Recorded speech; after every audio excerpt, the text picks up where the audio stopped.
Hey guys, happy new year. I have James Lawrence here, who is the Iron Cowboy. So for those, if you're watching this and you are not in the Ironman or triathlete space, I want to take a couple of minutes just to appreciate what James has done in his life, from breaking not just a couple of Guinness World Records, but also the endurance feats that he has accomplished. And today is an interview about mental grit. It's about being what he calls average and still overachieving what most people would just dream of doing. And so if you're watching this today, especially, we're publishing this just before 2022. And if you're ready for 2022 to be a awesome breakout year for you, I highly recommend you sit down, you take some notes, because what James has accomplished in his life through Iron Cowboy and things that we'll get into in a second, there's a lot to learn from this man. So I highly recommend that you follow along and bookmark this episode.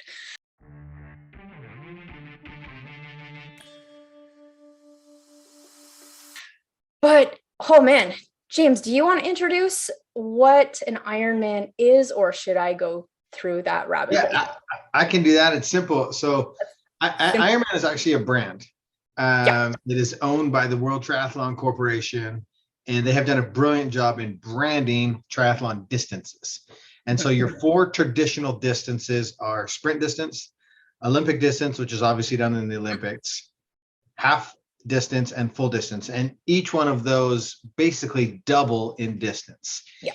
And my journey started with just doing those sprints, those explosive, fast races. They're done in pools, they're done in open water, they're done inside. A lot of fun. Anybody can do them. And then I slowly made my way up to the full distance triathlon, which is a 2.4 mile swim, a 112 mile bike ride, followed by a full marathon run, 26.2 miles. And that, my friends, is a total of 140.6 miles. Yes. Which, oh, you can't really see. Or Canadian, 220 kilometers. I know that one too. Yeah. 4.8K, 3.8K, 180 bike, 42K run. 42. Yeah. It's funny because we're both Canadian. James, born and raised in Calgary, but I train in miles. My Ironman trainer was, like, when I did it back in 2017, American. So I just adopted the mile system, and I actually just got my 140.6 Ironman tattoo. But let's be clear here, because we talk about the Ironman distance is what you just mentioned, but you have completed these 3 feats of a swim, a bike, and a run, all within the same day, back to back to back. And that's something that a lot of people don't realize. And when I tell them what that distance is, they think I'm nuts, or that someone human would just die doing that in a day. So, but what's super interesting is that you've completed this several times. So let's just fast track to a few things you've done. Back in, I think it was 2012, you did 30 full Ironmans in a year and then broke the record, Guinness World Record. Yes, 30 full official events around the world. We went through 11 countries. And prior to that, in 2010, just to gain knowledge, gain experience, we kind of started with half Ironman world record. And we broke the half Ironman world record in 10, the full Ironman world record in 12. And then in 2015, we set, do you want me to say it? Yes, please. Yeah. Okay. I didn't know how much we're getting into right now. Yeah. 2015 was a crazy adventure year. Obviously we went into the campaign so naive, but we set the goal to do 50 full distance, so full Ironman distance triathlons in 50 consecutive days. And then we wanted to raise money for charity. We wanted to involve the public. We wanted to really push the limits of physical, mental, and logistical boundaries. And so we did it in all 50 states. And so it was called the 50-50-50. So iron distance during the day, drive through the night, set up again, and then repeat. So in that summer, we did 7,030 miles. So that would be a consecutive world record. And for those that actually want to watch that journey, there's a Netflix documentary called The Iron Cowboy that actually documents the 50-50-50. And it's actually on Amazon Prime right now. Excellent. So it's on Prime, or it can be downloaded from our website, ironcowboy.com. Love it. Fast track, a couple years, you did the world's toughest race, the Eco Challenge down in Fiji, which we'll do. literally world's toughest race. There's also 10 episodes on Amazon Prime available with that.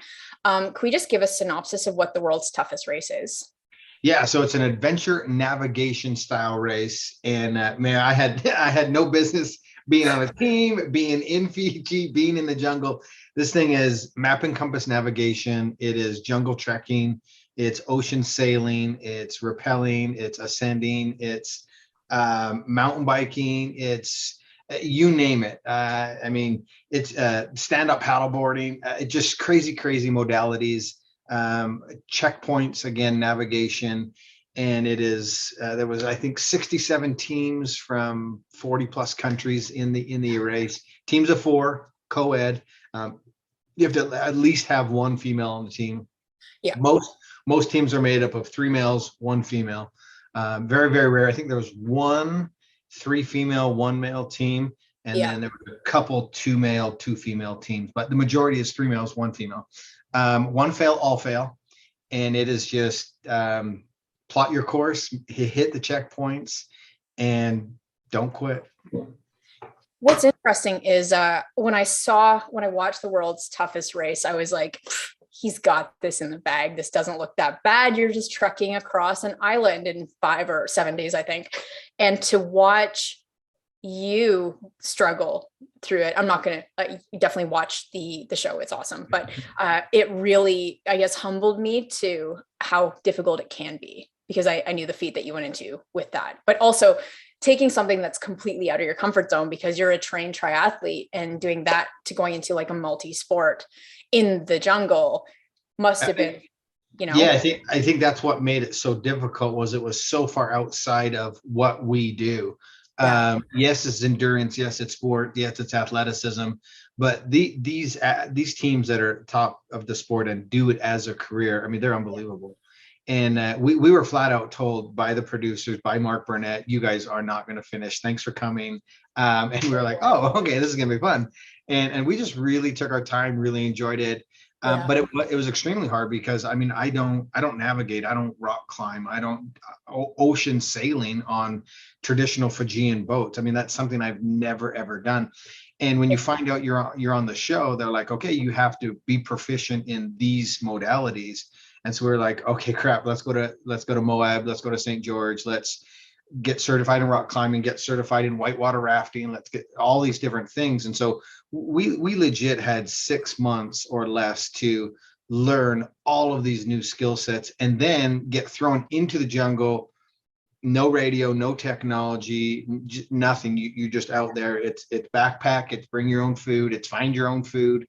And so it was a while. I think it was around 500 miles that you had to navigate through all those different modalities. And I mean, we went up 1,000-foot waterfall in the middle of the night. That just things like that where you're just not expecting it. And just an unbelievable, really cool adventure. Got to meet Bear Grylls. He was the host of the show. He's a lot of fun. And then just all the athletes from around the world. And it's really too bad that they were scheduled to do season 2 in Patagonia, and we were slated to be on that, and then the pandemic hits, and obviously everybody's lives changed after that, and the show is no longer going to have a season 2. Yeah, I was going to ask you if you do it again if you had the opportunity, and you just answered. Yeah, I totally would. And because the World's Toughest Race is a release of the Eco Challenge from the early 2000s. They did 5 or 6 seasons way back then on the Discovery Channel. And this was kind of like the rebirth of it. And it was a giant production. I mean, I think Amazon threw 70 million at it. I mean, there was helicopters everywhere. And it was the largest film production for TV. I think there was over 1,000 cameras and cameramen all throughout the jungle trying to capture this whole thing. So it was wild. Yeah. I absolutely would do it again. I mean, our team was ready and willing to rock and roll again, because we gained knowledge, we gained experience, and we wanted to do better. And the first time was just such a learning curve, and it would be interesting to do it in a new element too, right? Because this was in the Fiji jungle, and then the next one was going to be like in the mountains, the freezing cold mountains of Patagonia. And part of me is grateful it didn't happen, because I'm like, I hate being cold, and this is what it sucked. Yeah, which it's funny because you moved from mountains to mountains. Yeah. So I thought you would thrive, you know? Okay. I love seasons. I love the 4 seasons. I do like getting out in the snow, but like we're talking swimming in freezing cold water and enduring elements where you're outside for very long periods of time. Gotcha. When I live here in the mountains, I can come home, sit by the fire, have a cup of cocoa. It's all good. They don't give that to you in an eco adventure race. That is true. So then we fast forward. I'm just trying to like get through the things without getting in the weeds here. But you then, and this is super cool. I really thought after a human who goes through 50 would have too much mental trauma to ever want to go back to do another Ironman level race. But then I find out just this past 18 months, you conquer 100, which is 100 Ironmans in 100 days, which I'm definitely going to ask you about that progression. But wow. So when did you finish that? That was about 6 months ago? Yeah, June 9th was our final day. So since then, how have you been spending your time? Yeah, full on recovery. Yeah. And if we do a real deep dive into the 100, and my entire career, there's a lot of brain trauma. I grew up as a wrestler, had multiple concussions, have had some significant bike crashes. I had a very significant bike crash during the 100 and was knocked out. Actually broke my back on day 59 of the 100 and did 41 more with a broken L5 vertebrae and very intense concussion symptoms. And so since the 100, have gone to what's called cognitive therapy, because my brain was stuck in hyperactive fight or flight mode. And so we basically, amazing technology, but had to go through a whole process where we reset the neurological pathways of my brain from being in a protective state. Because, you say 100 days, it's hard to wrap your mind around what that time frame is. It's a quarter of a year. Yeah. And so we did a full distance every single day, quarter of a year, no days off. Yeah. Which is nuts. Like I've done one Ironman, and which is not even the scope, like close to what you've done.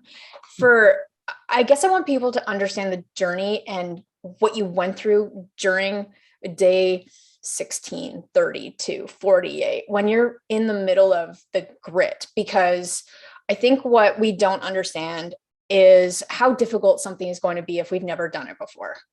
And when it comes to, I believe that there's so much overlap in what we can learn from an endurance athlete to somebody starting their own business for the first time. Because even someone who starts their own business for the first time, they have a goal. It's the end point. And the end point is they want to have an 8-figure business in 5 years and sell it. And they may know some of the milestones they need to hit or the activities they have to achieve during that time, but actually going through it for the first time, coming up against resistance, obstacles, mental chatter, wanting to quit several times, so many people don't make it through. And what separates, say, someone like you from someone who quits is that no matter how hard it got, you never quit. And so I want to take some time to dig into that process a little bit. Because what I can speak to is how difficult it is to go when your brain is telling you to quit, or if you don't even have the fuel, nutrition, or recovery staged to allow your body to keep going. So first thing I want to know is what keeps you going? Why do you keep coming back to these insane challenges? Like what drives you? What motivates you?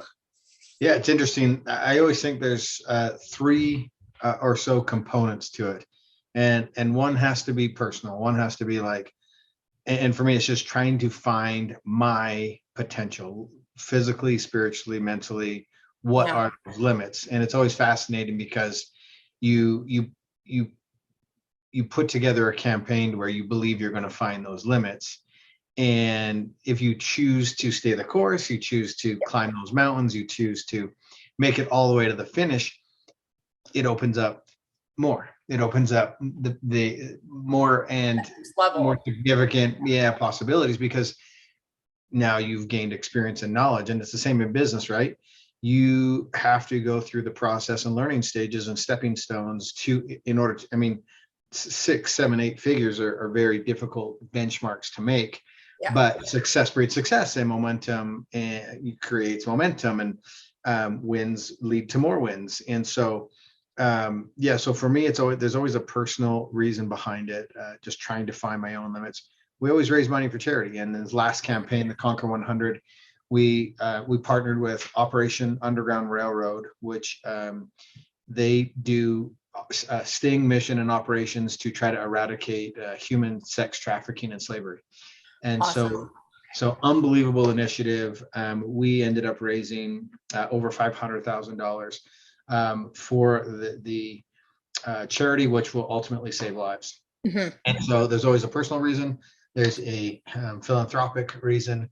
And what I've learned by doing these challenges is my intentional willingness to suffer gives people hope on their journey where they aren't intentionally suffering. And they say, man, if that dude can get up and do one more, then I can continue on my journey. And that's really why we do it, because it gives people hope, and hope is life. Yeah. And it's one of the greatest gifts that you can give somebody. And so there's always a time period in between when we do these big challenges to reset physically, to reset mentally, to reset spiritually. I mean, it just takes so much energy, effort, resources to do these giant campaigns. I mean, this last Conquer 100 again was a quarter of a year, and it takes a team to do something for that long. You talk about going all in 24 hours a day, no days off for that long of a time period. I mean, it's a significant sacrifice. And I think that's what people also, everybody knows what they want, right? They're like, hey, I want in business, I want the 8-figure business. I want that cash out. I want the million, I want the $100 million, all these things. And they're asking the wrong questions. Everybody knows what they want. What are you willing to sacrifice? And most people aren't willing to take the time. Like they're like, okay, this is my game plan. These are some of the action steps I need to do. And then they don't say, okay, this is what I'm going to have to sacrifice in order to achieve that. And when a lot of people go down that road of what they're willing to sacrifice, they're like, oh man, that's not worth it, because I really enjoy these things over here. And I'm not willing to make that sacrifice. And so it's that checks and balances. And some people are just intimidated by that process and don't even do it. And as a byproduct, they don't reach their goals either. So, yeah. Where do we go from here? So in terms of keep going. What I hear from people that will watch interviews with guys like you or Elon Musk, or, the guys that have they've made it. A lot of people will kind of make he was just genetically gifted. He's been an athlete his whole life. He whatever, making excuses to kind of justify their reason for not going for it, or not thinking bigger than they're kind of comfortable to, right? I would love to hear a little bit about you. Are you an average guy, or have you been in triathletes your whole life, or triathlons your whole life? Just tell me a little bit about that and how you got started with this whole journey. Yeah, I call this, you can't go from 0 to 100. and people, advice. If they are tuning in late, social media is always on the rise. New people are finding new people all the time, and you catch people at different parts of their journey naturally. Yeah. And it's someone that sees the headline 100 Ironmans in 100 days, nope. 14,000 miles covered by the human capacity with no days off. They can't comprehend it. But what they don't realize is, dude, that's a 15-year accumulation of effort, consistency, and hard work. I do a lot of speaking around the world, and I've had an amazing opportunity to speak in 48 countries around the world. I've been able to go to and speak. It's been so fun. Totally wild ride. I mean, I would have never imagined when I was growing up that this is where my life would be. Oh shoot, I forgot what I was gonna say. There's that brain fog. There's that brain. Yeah. So what was I gonna say? We're talking about, I guess, you don't go from 0 to 100. Oh yeah, I you think don't you're go just, from 0 to 100. That's right. yeah, And in my presentations that I've done everywhere, and continue to be on, we're on an amazing tour coming up in 2022. Every journey has a beginning. yeah, And you wherever you are in your journey right now, you have to be okay with where you are and the choices you have made to get you to this point. And I always talk about humble beginnings, and that everybody, everybody has a beginning. And yeah, I legit have a picture of me in my very first sprint triathlon. I am in a pool, I'm gripping to the side of the edge, I'm gasping for air. And then I transitioned to an Ironman start where there's 2,000 athletes. And when that gun goes off, I got kicked in the face, I got punched, I got swam over top of, I got pulled down in the water, and I had to learn to relax and calm to be able to navigate that chaos. But it is, I mean, people get inspired and by listening to someone or seeing someone's story, and they go, I'm going to go right to that. Like that fires me up, but they don't realize, look, that was the culmination of 15 years of work to get to that point. And if you're at the beginning of your journey, don't go from 0 to 100, because you will fail. You have to set the goal to have 100, but that could be a 10-year goal, right? yeah, Whatever it is in your business, if it could be a very long-term goal. The guys that you see doing that are doing the multi-million-dollar exits that have hit an 8-figure business income. Those guys have been at it for a long time. They have failed multiple companies. They have partnered, they've learned, they've acquired knowledge along the way. And that's what a lot of people today are not willing to do. One, they don't ask themselves what they're willing to sacrifice. And two, they don't have the patience or the vision to stick with it for long enough time to learn what they need to learn in order to do that acquisition. If you're on your first days of your business, you don't have the knowledge to even negotiate that sale. And so you've got to get to that point. yeah. And I think what's interesting too is a lot of the beginner brands that I coach, it's like I have to, whenever they're hit with a piece of bad news, their suppliers dropped them, or they didn't get the partnership they wanted, something that you consider a failure in their mind, a lot of them think, oh, is this a sign I need to stop? And it's like, no, that's a sign you have to keep going. And I think that a lot of beginners, even triathletes, people doing that from couch to 5K for the first time, I think because they don't have any benchmark to see how much crap you have to eat in the process, they just think, oh, is this too hard for me because I'm just not meant to do it.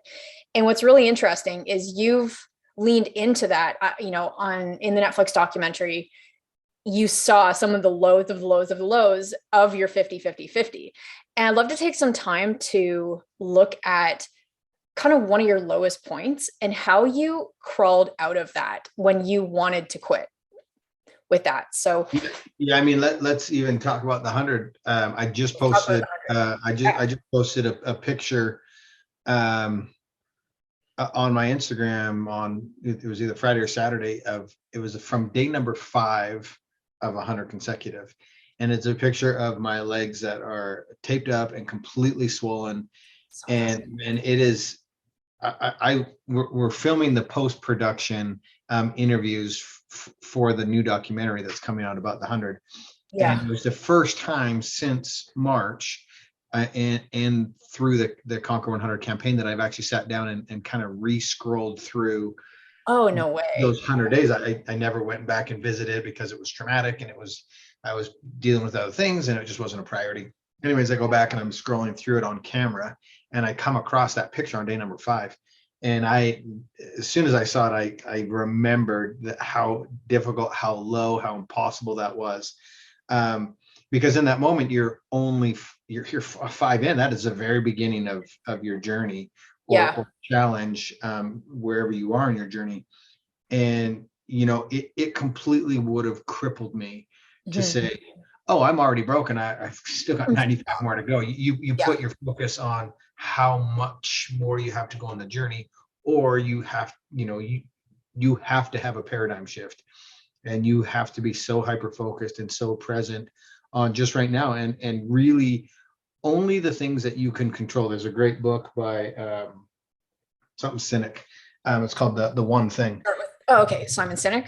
Simon Sinek, yeah, Yep. the one thing, and it's just the simplest of concepts that gets glazed over or missed.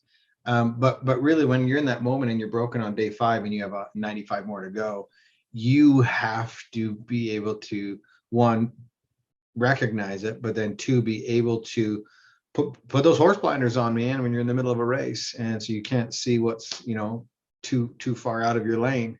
Yeah. And you've got to be so hyper focused on just the one task, the one thing you can control, to keep that needle moving, right? And Yeah. some days, man, some days your capacity, your energy is low, and you do feel broken, and you can just do one piece of one little task, right? But as long as you keep showing up, and keep progressing forward, the only way to guarantee that you're going to fail in anything you're doing, whether it's sports or business or relationships or parenting, is to quit, is to stop. You stop showing up, I guarantee you're going to fail. Yeah. So I'd love to dig into your process a little bit when you feel broken, and it's day 5. You've got a clear physical injury that you can decide to stop, or you can show up for day 6, get back in the pool, get back on the bike, and get back on the run. That day, do you have a process that you swear by every single time you feel like you're at that low point? Or is it just kind of just put the pants back on and go? Like, I'd love to dig into your system or your strategy for doing that. Yeah, I think that the strategy comes from years of experience and just knowing. You hear people all the time that will watch something, will consume something, will listen to something, they'll even attend something and listen to others share education or inspiration or whatever it may be. Mm-hmm. And that individual now is inspired, right? This inspiration. And right. And to me, that's great. Mm-hmm. But you have to be moved to action, which is being empowered. And then once you are empowered and you start moving, motion creates emotion, right?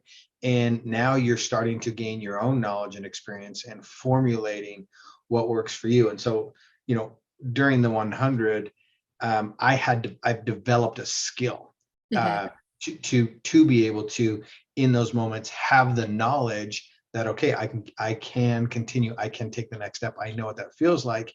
And by doing so, my body adapts, evolves, and gets stronger. And so my process is super, super, super simple. You pause, you feel emotion, you don't allow that to be your focus of attention and spiral. You feel the emotion, you process it, you take a deep breath, you remove emotion from the equation, and you say, okay, what's the next logical step in order for me to continue? What is that one thing? And then just that realization that, one, the next step's not going to kill you, and two, that next step is probably the most important step, because it's when it's most difficult and there's a lesson involved with this piece of the journey. And so that's the simplest form of it, is like pause, feel, reflect, move. I like it. Is this a process that because look, I know doing a triathlon is a very solo experience, but is this a process you go through internally, individually by yourself, or is this something you like to involve your wife, your team in? And does that help more or less for support? Yeah, I think there's going to be elements of both. Some of them is just going to be like super deep personal reflection, moments where you're analyzing your feelings, your emotions.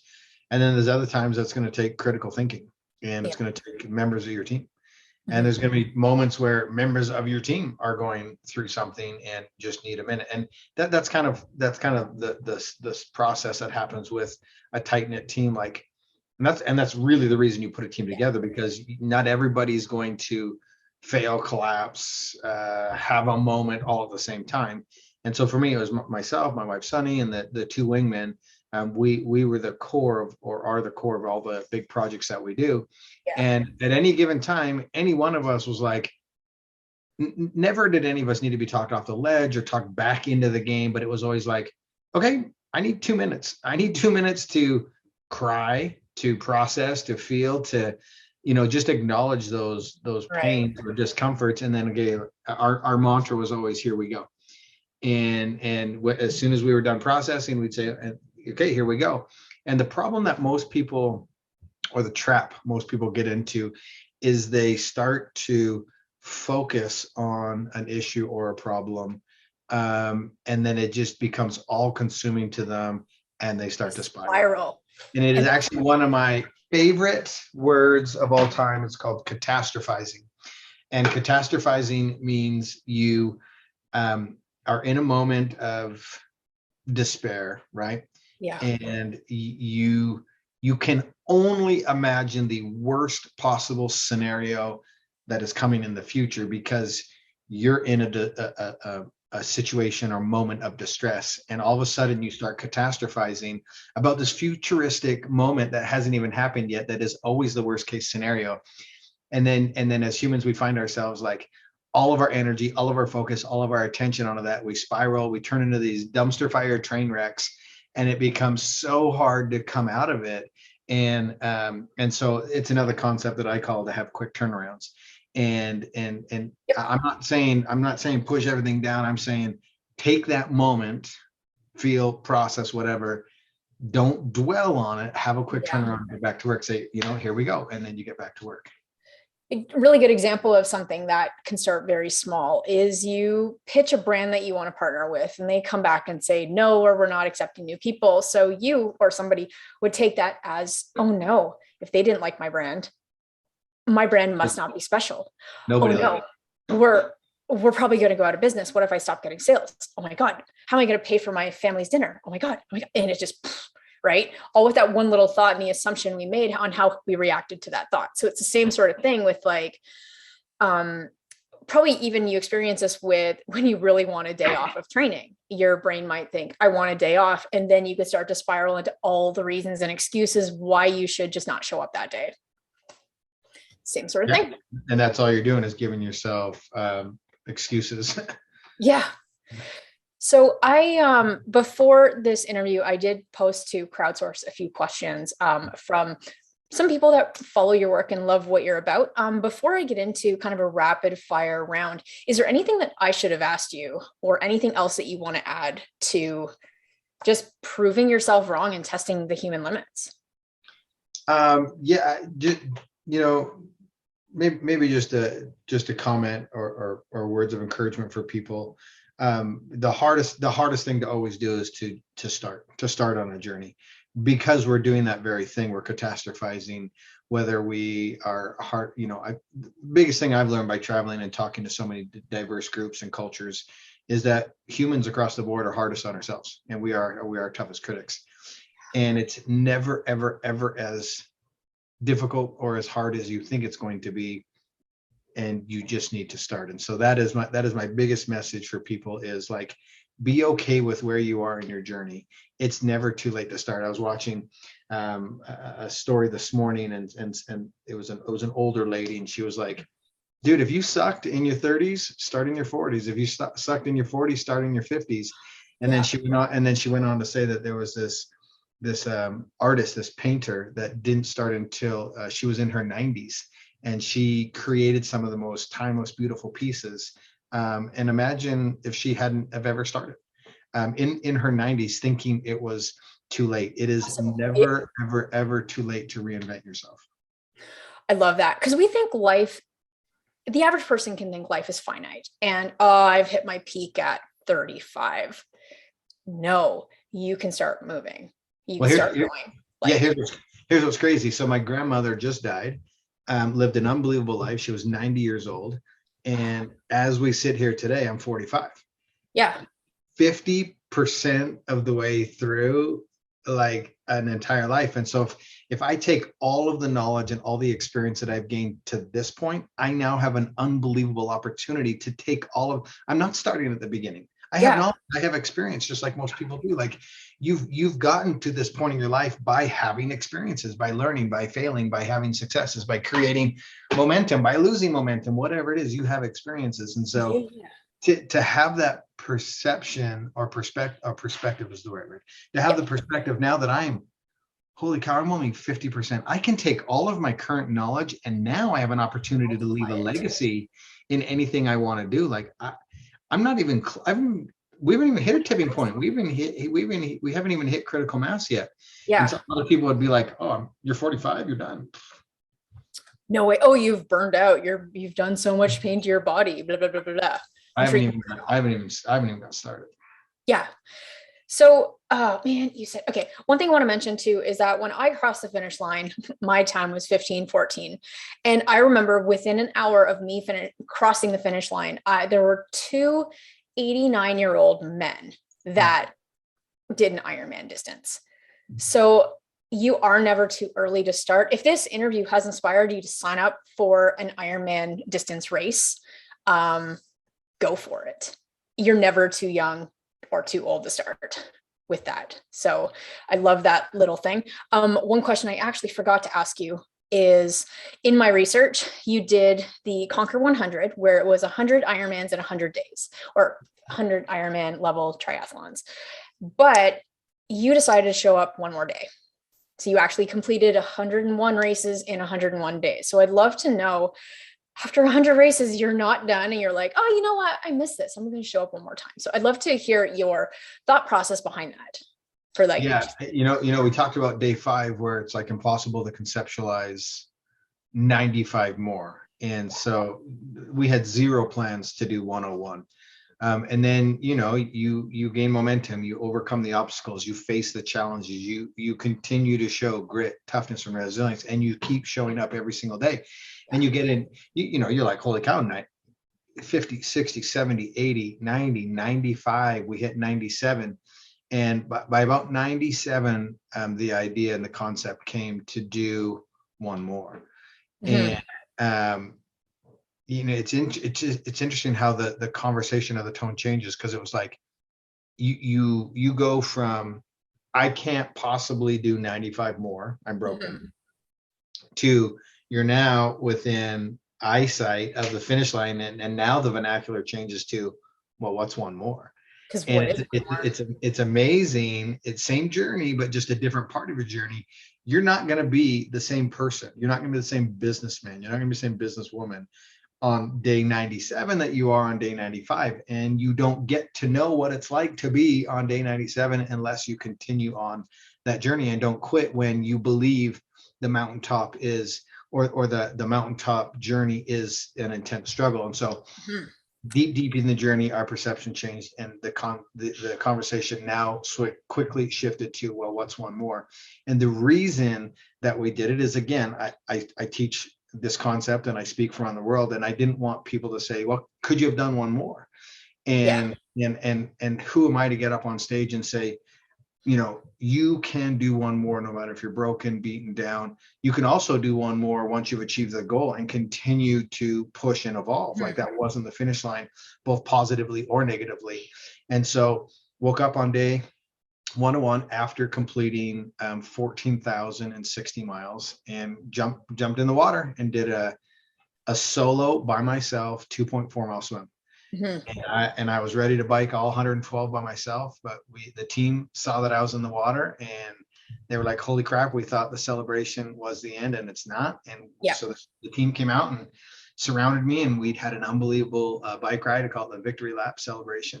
Yep. And we ran a final 26.2 miles that night, and just capped it off with that victory lap, that you can do one more when you're broken, when you don't, and sometimes you're going to have to do one more by yourself. Totally. And you truly don't know how many times you're going to have to do one more. And on day number 5, I mean, I just do one more, and then once we had accomplished the goal and did that, proverbial sell of the business, shut up and did one more just to prove that you can, no matter how broken or beaten you are. I love it. Okay. How much time do you have? I have a hard stop at the top of the hour. Okay. So we'll do, say, 5 minutes of rapid fire and then close it off. So this is my question. How do you deal with the mental boredom and monotony? That is I believe a training skill. I mean, everybody's born with a certain level of it. Mhm. I believe that's one of my gifts. If someone said, "Hey, it's an emergency, get in your car right now, drive across the country by yourself," I could do it. Yeah. And I would probably I'd probably enjoy it. Yeah. I think it's a great time when you're doing solo work, monotony work, to self-reflect. It's when I dream. Mhm. I ask people all the time, like, when did we as adults stop dreaming? Yeah. Why is that just a kid thing to do? And so for me, I get through that monotonous time dreaming, thinking, planning, self-analyzing, reflecting, figuring out my whys, my reasons, all those things. It's actually an opportunity. And really, you just have to accept the fact that the secret to winning anything is to do a lot of little things consistently over a long period of time. And that is a repetition of the basics. That is monotony. That is boring. But that's how you win. Just accept the fact that there's two things. It has to happen. And two, there's sometimes an opportunity in there to reflect during those boring times. But just become so automatic with the basics. You take a look at Steph Curry, 33 years old. He just broke the NBA record for the most threes all time, beating Ray Allen and Reggie Miller, who, dude is 33 years old, has at least 5 years, if he wants to, maybe more, to Yeah. just had that statistic. To catch those guys are legends in the space. That is what they were so amazing at. And to do it at such an early age, in early in his career, it is a true testament to repetition, doing those boring fundamentals over and over and over again. There's only so many pieces to technique that go to a 3-point shot, right? Mhm. But I read a thing recently to where he is now not just shooting it, he is trying to hit the exact same arc. Like, he now doesn't consider it a made shot if it touches the rim or anything. It's like his success pattern Yeah. or ratio is shrinking to where, okay, it went in, but that wasn't a made shot because it touched the rim or did whatever, right? And so he continues to refine and be perfect in his training, and he's just an unbelievable example of taking it to a new level. I truly believe he is the greatest pure shooters that we've ever seen. Yeah. Yeah. Best ratio too. Okay, couple of equipment questions. When you did the 101 in 101 days, what brand of goggles did you use, and did one pair last you the entire 101 days? So I use Tyr, TYR. Okay. The Nano's the one that I used. Okay. And we did all of our swims. We started in March. It was 18 degrees outside Fahrenheit. On day number 1, it was super cold. We had multiple snow days, rain days. So obviously no open water swimming. We did all our swimming inside of a 50-meter pool. And so there's chlorine. And so in order to not have goggle breakdown, all those things, we just a brand new pair every single week. So the campaign was 14 weeks long. And so we went through 14 sets of goggles. And then I had pacers and other swimmers with me, and they were all wearing those too. So, but for me personally, I went through 14 pairs of goggles. Gotcha. On your 50-50, what was your favorite swim? Favorite swim. I would say it would have been an open water swim that we did in New Jersey. Mm-hmm. It was a very cool point to point under a couple big bridges. We had a little bit of a current, so it was fast. And then also I had a great ocean water swim in Florida. A tri-team came out and really supported us. So those two swims, they were really close to each other. They were pretty. Yeah. Yeah. Love that. Okay. And did you do any permanent damage to your body when doing the Conquer 101, but 100?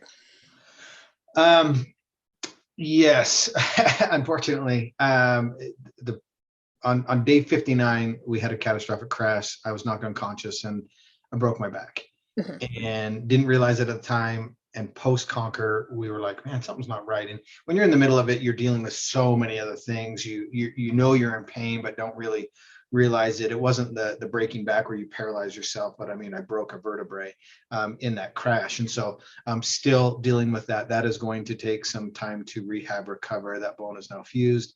But I still have to be careful because if it slips or anything like that. And so that is I had nothing, no permanent stuff from the 50. And I almost got through the 100 without it. Obviously, we're dealing with some mental brain fog and stuff that we've had unbelievable team and therapy behind around the other side of that. And so now the only thing I'm really dealing with is that L5 vertebrae that we just need to watch and be careful with. Yeah. Which is nuts. I have so many questions, but I could spend hours asking you questions. So we'll keep it simple. I would love to know what is next for you, because you have your Ironman or Iron Cowboy training portal for anyone who wants to get started with any running or triathlons, race plans, coaching, mentorship. You have a book, you've the Amazon Prime thing with the Eco Challenge, you've got the Netflix, you've got a lot of stuff going on. So I'm curious, what is next for the Iron Cowboy brand, or even just for James Lawrence? Yeah, we have, we're writing the second book called Defy Logic. We've got the second documentary that'll come out at the end of 2022. It's a huge process. Just imagine 24 hours a day, a camera rolling for a quarter of a year. That is so much footage. To piece together the right storyline and all that is very challenging. We've launched a couple of mental training courses to talk specifically about mental capacity, tricks and tools and stuff that we use. That we just actually, tomorrow is the final day of an 8-week live one that we did, and we're launching it again next year. A lot of fun stuff we're doing. Fitness app for anybody that just wants to get up off the couch and move, and not triathlon related, but just fitness related. And then in January 17th, we're launching anybody that wants to get into triathlon or expound their knowledge of it. We're doing a big 60-day challenge where we're going to be doing group coaching, nutrition coaching, all of it. That's going to be on January 17th. You can get all the details for that on our Instagram, Iron Cowboy James. And we also have a very fun race. Actually, I have a new poster for it right here. It's called Starvation X-Tri. We've partnered with X-Tri, which is they put on the Norseman World Championships.